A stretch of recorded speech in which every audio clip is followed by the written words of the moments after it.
Juan Diego went to the bishop, and the bishop says, Juan, there's no beautiful woman in the forest.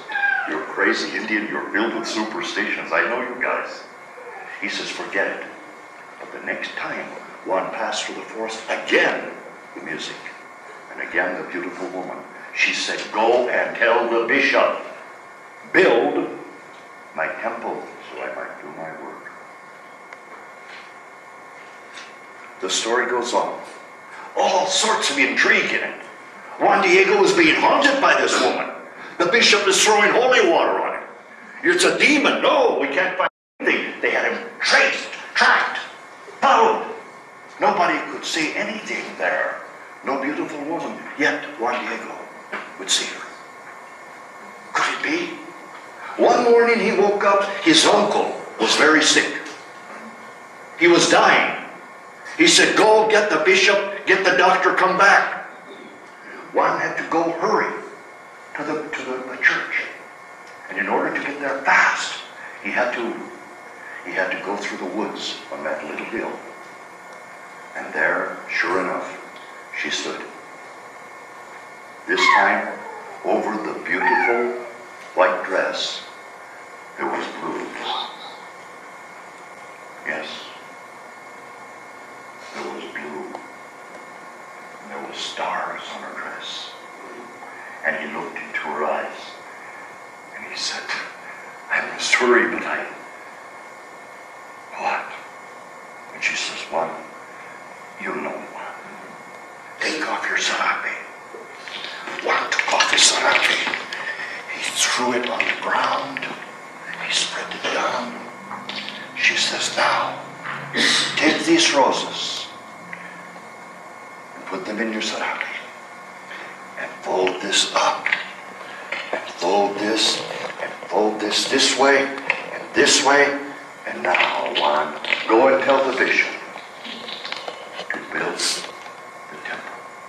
Tell him to open your sarape. And when he sees what is in the sarape, he will build the temple. And so Juan did. And he opened it.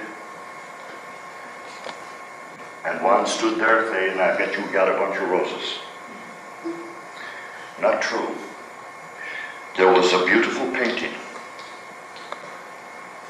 of a beautiful woman who was very familiar to the bishop and to all of the priests of the church. What they seen there was the mother of their God. The Holy Mother was there, painted masterfully, with symbols all over. Was it true? 100 years later, the Vatican agreed. She is there. And they allow the temple to be built. Today you may visit it within the streetcar limits of Mexico City. The shrine of Guadalupe, Our Lady of the Americas. Somebody says, hey, Tony, come on. That's a Catholic story.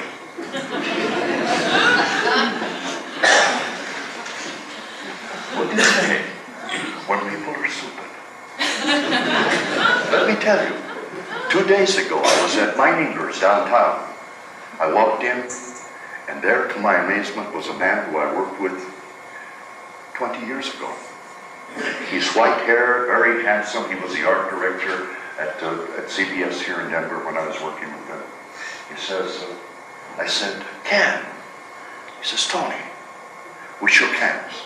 We haven't seen each other in all these years. He says, Tony, are you still running around doing those crazy things down in Mexico? And I says, yeah. He says, you know, all of your friends at the station or all over the place, they're all retiring. They're all retiring, he said. I said, yeah. He says, when are you going to retire? I don't know. He says, you know, Tony? He says, you blew it. He says, you had a first-class job in television. You stupido. He didn't say that, but that's what he meant. You dummy. You could be retiring with a good piece of that green stuff. What have you got? You're stupid. And I said, not then. I took my flute and I went down to Cherry Creek and I looked at the water and I asked myself a question. I says, hey, is a man not a fool? Aren't we all fools? Especially for the woman we love? Am I not a man? Have I been a fool? You damn well right. I have been a fool for her. And I'm glad I have been a fool for her. I am glad that I can say to you, I have been the fool. In every monetary sense, wherever the real buck was really there to mean anything at all, I missed. I have made virtually nothing off my books. I have probably made more off from little plastic Aztec calendars that I create. I carved this one. There's books everywhere.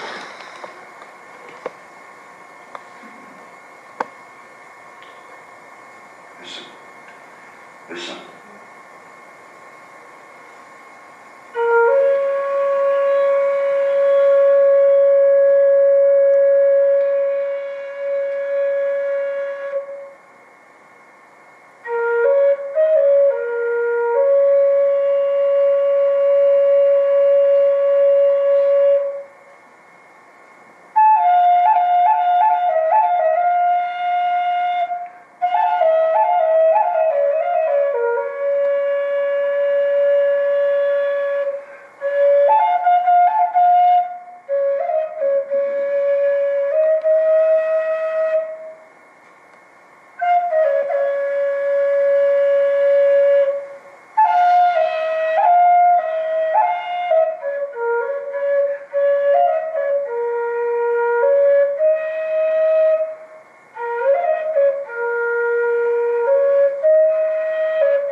We have been the guest of almost every country in the world.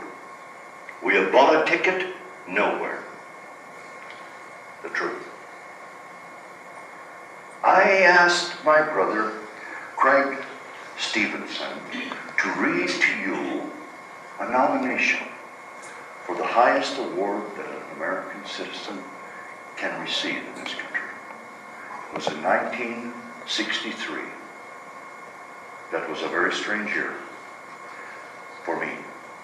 For at the opening of 1964, I had the flute. And Grandpa was dead. And I was looking at my life. Let's see. A famous Hollywood actress was mine on the West Coast. I had another one on the East Coast. I had a little wife in suburbia Denver and a job in the plastic factory. Television. I drank martinis for lunch and most of the time wished I was dead.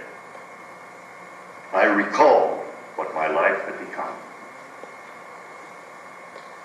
By 1967, it was all over. It was all over. It was done. I had left it. I had left Denver.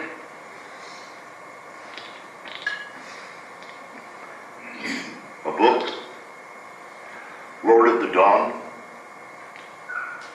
There are 13 of them out there. I hope you buy one. I hope you buy one for two reasons.